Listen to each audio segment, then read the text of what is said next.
Hello everyone, I am Trupti Pandya and today I will be teaching you Element of Account Standard 11 Part 1 Chapter 2 Dual Effect of Transaction and Types of Account. In previous lecture up to point number 3 we already completed. Now today let us start point 4 Voucher. The pillar of accounting is a voucher. Voucher is the basic element is there and it is a basic evidence is there. The pillar of accounting is a voucher. First step to write account is a voucher. When we want to write the account at that time, this voucher is the basic and main accounting pillar is there. Without voucher, writing the accounting is impossible. So first step to write the account is voucher. Voucher is a written document of a business transaction. If there is a business transaction is there, then voucher is a necessary. From the voucher we know that it is a purchase or sales is there, credit purchase is there, cash purchase is there, sales is there, credit sale is there, cash sale is there. So this is the main evidence is there. The nature of transaction is determined through the voucher. From the voucher we know that which type of transaction is there. Purchase transaction, sales transaction, bank transaction, expense transactions, income transactions, assets transactions, payable transactions, etc. So this type of a transactions is there. Types are determined on the basis of a voucher. Which type of a transaction is there? Credit transaction, cash transaction, sales transaction, purchase transaction, or it expense transaction. So from the voucher we decide that which type of transaction is there. A voucher is used as a written and authentic evidence. Voucher is the authentic evidence is there and it is in a written form, for which two parties transaction is made. From voucher we know that which two parties are included in this transaction, where one party is a voucher giver and another party is voucher receiver, otherwise acceptor. When voucher is there, then one party write the voucher and another party is a acceptor. So one is a giver and one is receiver. So one party prepare the voucher and it is the writer of the voucher, and second party is the receiver of the voucher. It means acceptor of the voucher. The same voucher has a different purpose for both the parties. For both the parties there is a different purpose is there to prepare the vouchers.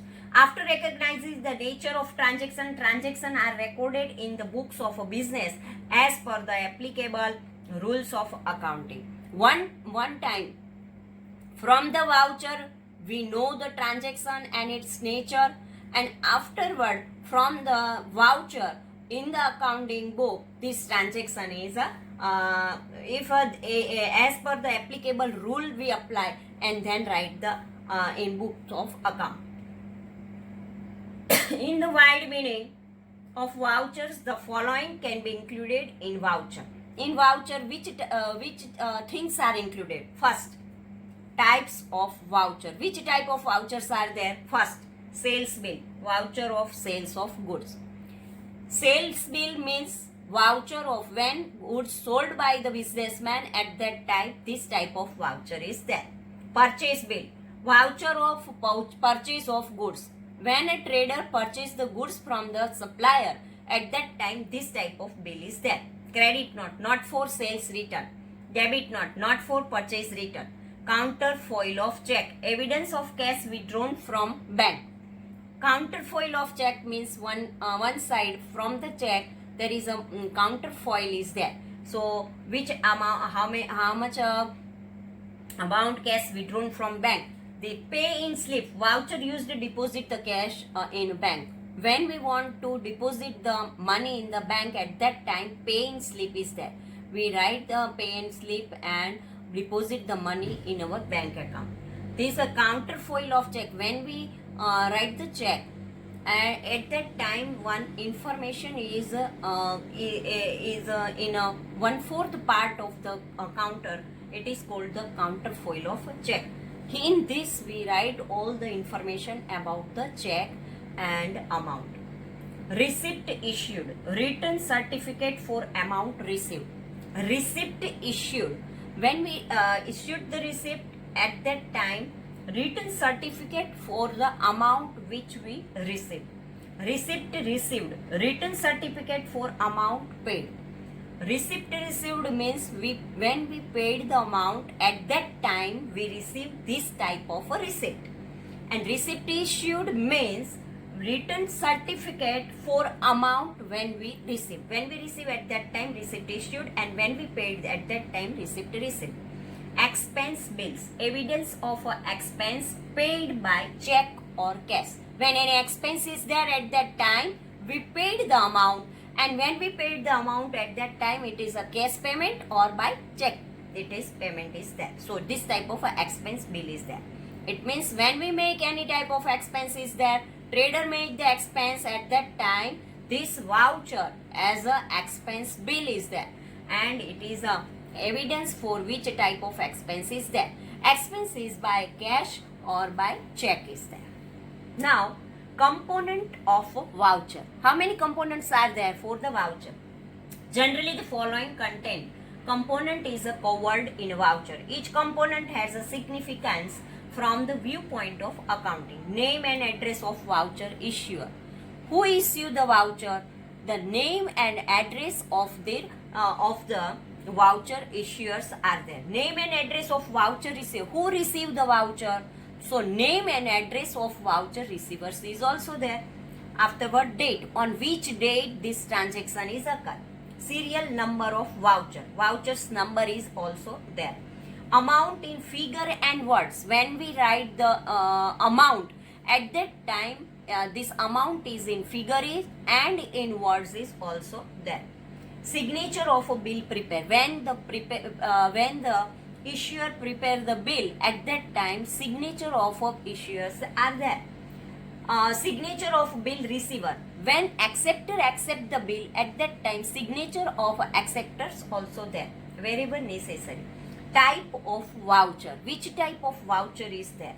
And other details. Each voucher differs from other in certain contexts. Different types of vouchers are there.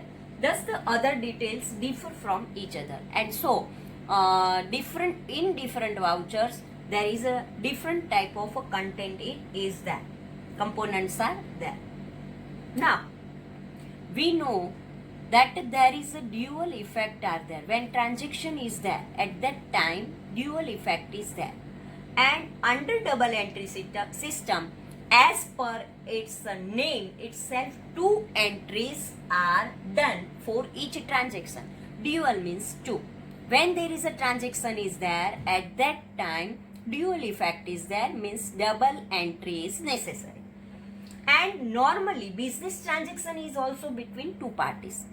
Dual system means double entry are there, two entries are there, and when transaction is there, at that time two parties included are there. So between these transactions between these two parties may be as following matter. So first one, any person takes benefit of a business or gives benefit to the business. When this type of transaction is there, two parties are there, two effects are there. When this transaction is there, at that time first thing happen that person takes benefit from the business or gives the benefit to the business. Two possibilities are there. First thing, person gives the benefit to the business unit. Otherwise, person takes the benefit from the business unit. This is the first situation. Now, second situation, increase or decrease in goods or assets, means real account. When there is a increase of asset, otherwise decrease of asset, means purchase the asset, then it is increase, and sold the asset, then decrease the asset. So second possibility for asset decrease or asset increase. And third, either expense is incurred or revenue is realized in the business. Maybe there is a expense is there, otherwise maybe it is a income. So three possibilities are there. First possibility, that if gives the a person, otherwise trader, take the benefit from the business unit, otherwise gives the benefit to the business unit. Second, asset increase, otherwise asset decrease. Asset increase or decrease, otherwise goods decrease or goods increase. This is the second possibility. And third possibility, either the expense is incurred, otherwise income is there. Expense is there, otherwise income is there. If expense is not there, then income is there. So this type of three possibilities are there in the business unit. About these three types of accounts, detailed explanation is given in point number 6. Rules of incorporating effects in these accounts are foundation of accounting. And the true and appropriate understanding of this rule is a true and appropriate understanding of accounting. These three rules are very important. It is the base of the accounting, it is the main pillar of the accounting, and it is the golden rule of the accounting.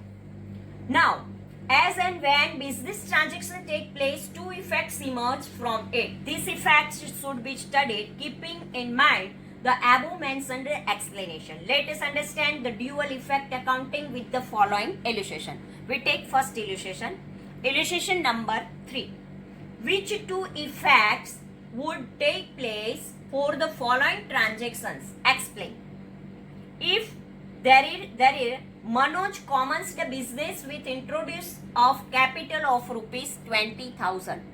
When any businessman or trader started new business, at that time capital investment is a very compulsory and necessary things are there.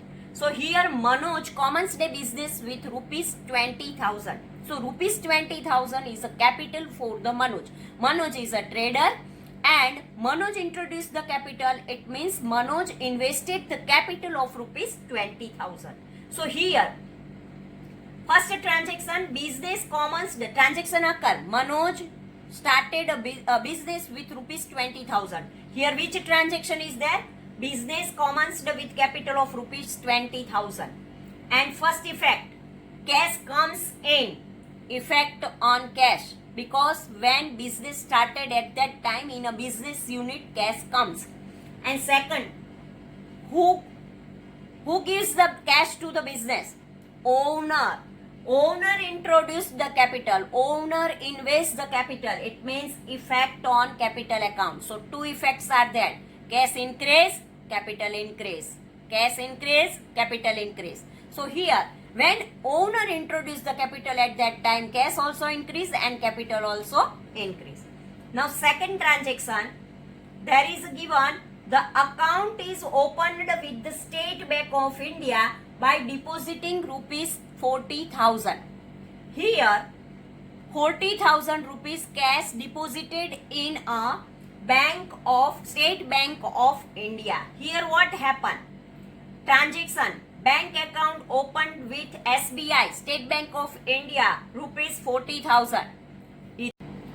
So, in second transaction, bank account opened with SBI, rupees 40,000. Here what happened? A bank is the receiver because deposited the money in a bank. So, from the business unit, bank received the money. So, bank is the receiver. Effect on bank account. And second effect, cash goes out from our business unit. So effect on cash account. Cash goes and bank is the receiver. So this type of dual effect is there. One is related with bank account and one is related with cash. Cash decrease and bank balance increase because bank is the receiver. Now third transaction, Manoj has purchased goods worth rupees 3,000 from Bharti Bank. Here Manoj purchased the goods of rupees 3,000 from Bharti Bank. Here only person's name is there, but cash word is not there. So we know that this is the credit transaction. So goods worth rupees 3,000 purchased from Bharti Bank. Here goods comes in. Goods comes in our business unit. Effect on purchase account because purchase increase. And Bharti Bank is the giver. Effect on Bharti Bank's account. Here Bharti Bank is the giver. Means goods comes in our business unit, purchase increase, and here Bharti Bank is the giver. So effect on Bhartiben's account. Now fourth transaction, there is given Manoj sold goods worth rupees 5,000 to Vipul. Manoj sold the goods worth rupees 5,000 to Vipul.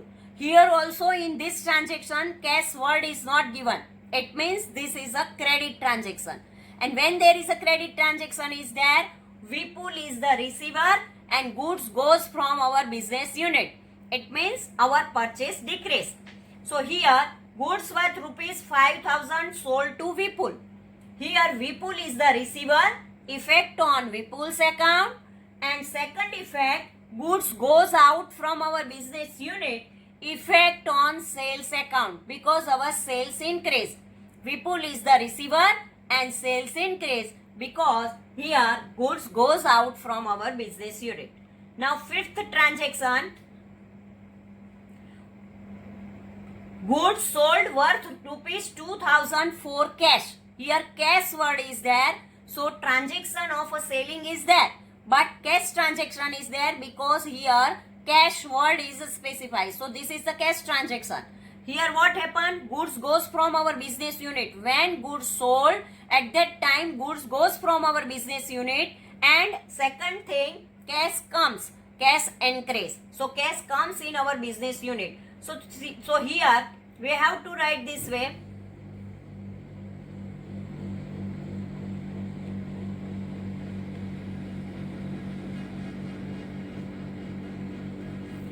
Goods sold worth rupees 2,000 for cash. Cash comes in, effect on cash account, and goods goes out, effect on sales account. Now sixth transaction, it is Manoj purchased furniture worth rupees 1,500. Here you one thing remember properly, that furniture is not a good but it is a asset. So here when Manoj purchased the furniture worth rupees 1,500, here cash word is not given and person's name is also not given, but it is a cash transaction. Person's name is not there, it means it is a cash transaction. So we write here furniture purchased worth rupees 1,500. Furniture comes in, effect on furniture account, and cash goes out, effect on cash account. This furniture is purchased on cash, so cash goes from our business unit and furniture comes in the business unit. Now seventh transaction, commission paid rupees 200. Here commission is a expense and 200 rupees paid. 200 rupees expense for the commission. So cash goes out and expense is the commission. So we have to write this way. Commission paid rupees 200. Expense incurred, effect on commission account because it is an expense. And cash goes out, effect on cash account. Cash decrease, effect on cash account. Now eighth transaction, and it is Vipul return goods worth rupees 200. Vipul return goods of rupees 200. It means we in past we sold the goods to Vipul. We sold the goods on credit to Vipul, and now from these goods rupees 200 goods returned by Vipul. So here sales return is there.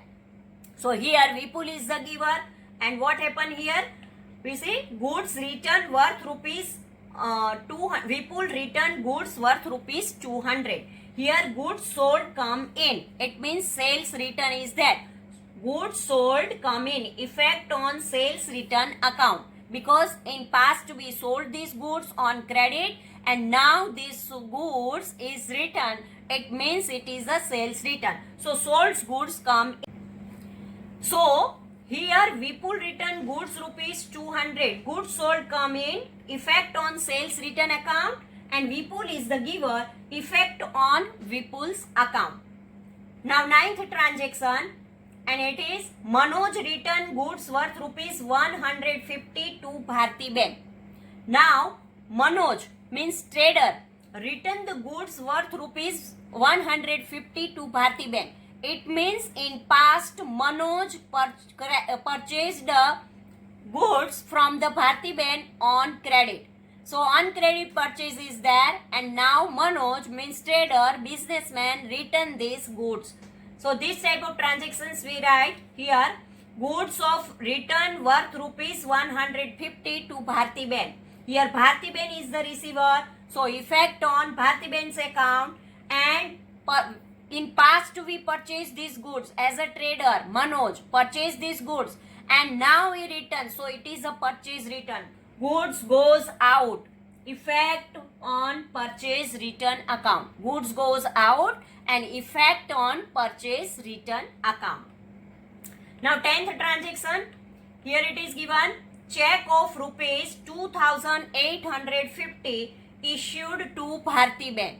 Now we gave the check of rupees 2,850 to Bharti Ben. So these transactions affected to our bank account. Check of rupees transaction is this type. Check of rupees 2,850 issued to Bharti Ben. And here first effect, Bharti Ben is the receiver. So effect on Bharti Ben's account because we issue the check and Bharti Ben is the receiver. And second effect, bank is the giver, effect on our bank account. Now transaction number 11. Here it is given. Vipul gave a check for rupees 4,800. Here Vipul gave check for rupees 4,800. It means we sold the goods to Vipul on credit. In past, we sold the goods to Vipul on credit and now we receive the money. So here Vipul is the giver. Vipul gave check for rupees 4,800. Here bank is the receiver. Check is there, so bank is the receiver. Effect on bank account, our bank balance increase, and Vipul is the giver. Effect on Vipul's account because here Vipul is the giver.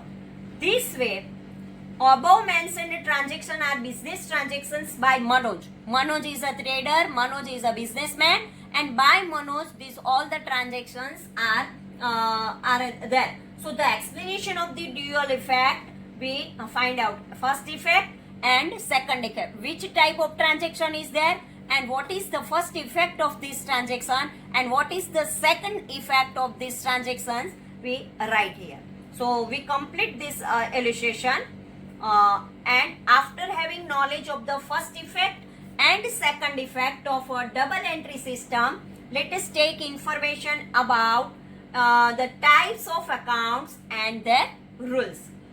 Students, if you appropriately study the first effect and second effect, it will be very easy for you to understand the type of account and their rule. Thank you very much.